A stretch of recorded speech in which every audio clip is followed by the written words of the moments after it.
Nagpagulong-gulong sa kalsada ang rider na yan matapos banggain at halos araruhin ng isang kotse ang kanyang motorsiklo.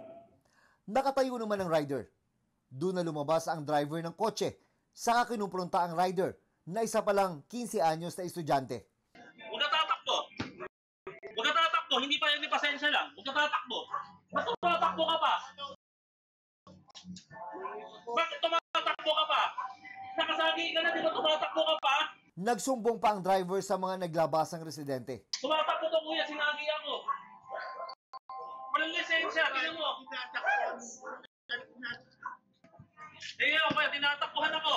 Nangyari ito sa barangay Poblasyon sa Teresa Rizal. Bago ang pagbangga, makikita sa CCTV ang habulan ng dalawa. Kumaskas pa sa pader ang nakamotor nang masagi ng kotse sa likuran. Pero nagtuloy ang habulan, saka nangyari ang pagbangga.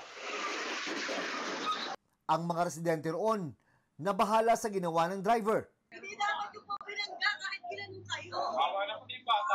Ay, bakit yung po binangga? Dapat hinarangan nyo na lang. Hinahabol ko nga po siya. Ay, hinahabol ka nga rin namin. May mga bata rin dito, di ba? Napatay mo. Salbahe ka. Salbahe ka. Mabilis na takbo mo ng kotse mo. Alam ko na Umiingit pa nga gulong itong kotse mo eh. Grabe ka. Sinahando po siya, tinakbuhan po ako. Grabe ka talaga. Base sa investigasyon ng Teresa Municipal Police Station, unang nasagi ng motorsiklo ang kotse, pero hindi ito huminto kaya nagkahabulan. Matapos ang insidente, lumagda sa kasunduan ang ama ng biktima at ang driver ng kotse. Nasasagutin nito ang lahat ng gastos sa pagpapagamot sa estudyante at sira sa motorsiklo.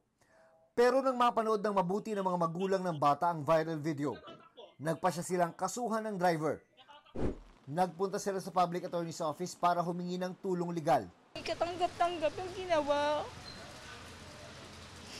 Kasi papatay niya yung bata eh. Di paano ko natuluyan? Pasensyahan tayo. Ikaw may kasalanan nito. Gagawin ko lang nararapat.